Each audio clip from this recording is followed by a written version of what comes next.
L'ancienne église Christ Church s'est transformée au cours des 5 dernières années en lieu d'exposition pour le Musée régional d'Argenteuil, comme l'a expliqué le président lors de l'inauguration officielle de ce nouvel espace de diffusion. Depuis 2019, quand on a dû quitter la caserne, suite des deuxièmes inondations qu'il y a eu à Saint-André, on cherchait un lieu. On cherchait un endroit où installer nos pénates. Avec plus de 15 000 artefacts à placer, c'est pas partout qu'on pouvait aller.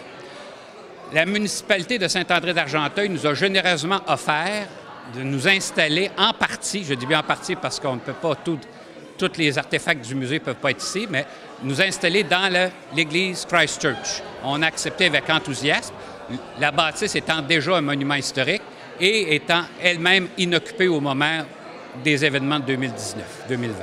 Oui, et la ville s'est portée aussi acquéreuse de l'endroit. Oui.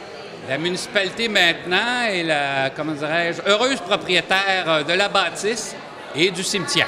Un remerciement évidemment à tous les partenaires. On sait vraiment, je ne veux pas oublier personne, mais je sais qu'il y a eu la MRC qui était là-dedans, il y a eu aussi le Conseil de patrimoine qui était là-dedans, il y a aussi Caisse Desjardins qui était là-dedans, le Fonds de développement de touristes de Laurentides.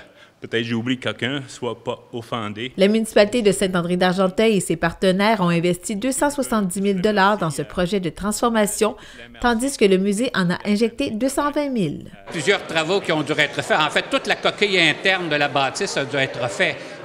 Les plâtres étaient tout craquelés, il y avait des problèmes d'humidité, toute cette coquille-là a dû être faite. La plupart des bancs d'église ont dû être retirés.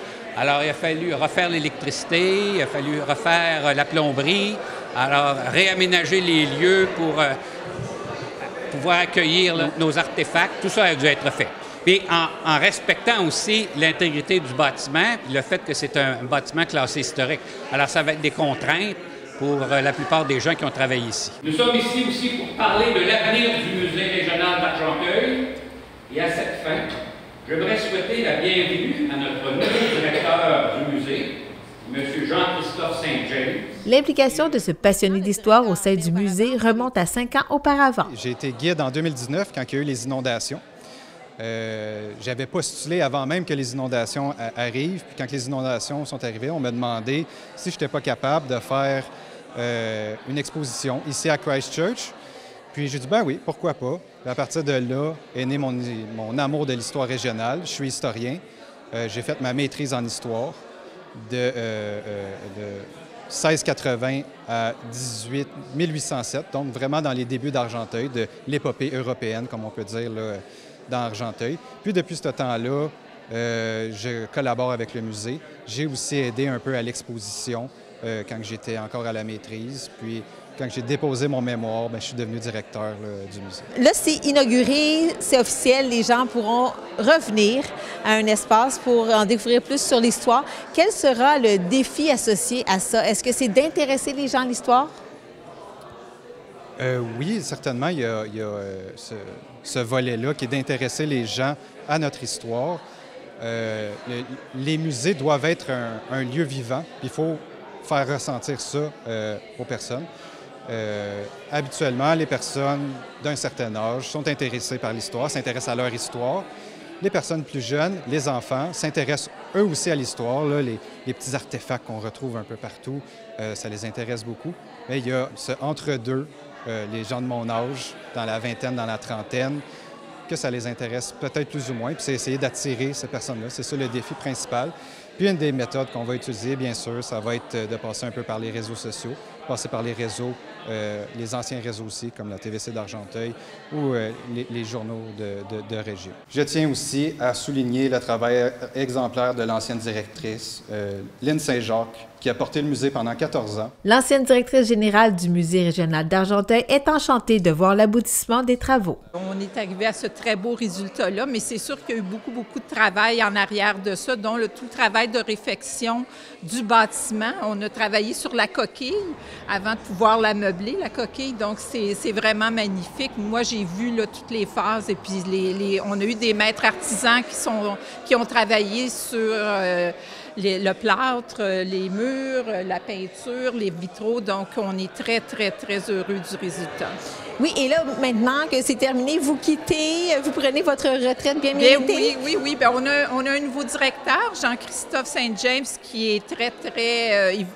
il est... Je ne suis pas pour dire magnifique parce qu'il va être gêné, mais qui est quand même très talentueux, très dévoué. Il vient de Brownsburg, Chatham, donc il a Argenteuil lui aussi tatoué sur le cœur et il s'occupe très, très bien du musée. Donc, ça va me faire plaisir de l'accompagner pour la prochaine année, pour l'aider, pour transférer les dossiers. Mais déjà, il y a une longueur d'avance. Il s'est très bien intégré. Il est en poste depuis le 22 avril et puis ça va vraiment bien avec Jean-Christophe. On prévoit maintenir la caserne à Carillon, puis mettre les pressions nécessaires pour revenir à l'ancien endroit. Le souhait de Stephen Matthews est le même que le président du musée. La caserne de Carillon, la bâtisse comme telle, il faut comprendre qu'elle n'appartient pas au Musée régional d'Argenteuil, non plus qu'elle appartenait à la Société historique. Elle appartient maintenant à Parc Canada. C'est eux qui en ont la responsabilité. Et actuellement, ils considèrent que la bâtisse ne peut pas servir parce qu'après les inondations de 2019, ils ont découvert des défauts à la structure. Et pour eux, tant et aussi longtemps que ces défauts-là ne seront pas corrigés, le bâtiment n'est pas sécuritaire pour accueillir du public. Donc, qu'est-ce que vous prévoyez faire quand même si vous voulez retourner à cet endroit, conserver ici et également retourner à cet endroit-là? Est-ce que vous allez exercer de la pression? Oui. Bien, à très long terme, ça serait notre espoir, effectivement, de conserver l'église Christ Church parce que c'est un monument historique. On voudrait continuer de l'animer et s'en servir comme une antenne attenante là, au Musée régional d'Argenteuil, à la caserne. Ici même, à ce nouvel endroit, qu'est-ce qu'on va pouvoir y retrouver à partir donc du 8 juin? Bien, à partir du 8, vous avez 5 expositions qui sont ici, qui sont réparties dans le musée. Alors, vous en avez une, c'est Ma vie comme rivière, qui raconte l'histoire du développement de la région de Saint-André, d'Argenteuil, depuis l'époque là, des glaciers. Vous avez une exposition sur la famille Abbott, dont Maud Abbott, la fondatrice du Musée régional d'Argenteuil. Vous avez aussi une exposition sur l'Église anglicane Christ Church elle-même. Vous avez un coin sur la cordonnerie dans le Saint-André d'Argenteuil. Vous avez un coin aussi sur l'histoire de Saint-André d'Argenteuil au sens large.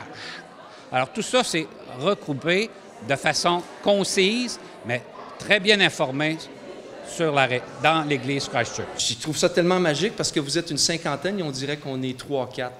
C'est un peu ça qu'on voulait comme lieu. On voulait un lieu espacé où on allait pouvoir recevoir des groupes scolaires, des groupes d'adultes, faire des activités extraordinaires. L'historien du musée, Robert Simard, vous attend lors de la fête du bon voisinage le 8 juin prochain. Pour connaître l'horaire et la programmation de ce nouveau lieu d'exposition, consultez le site Internet à musée-régional d'Argenteuil.ca.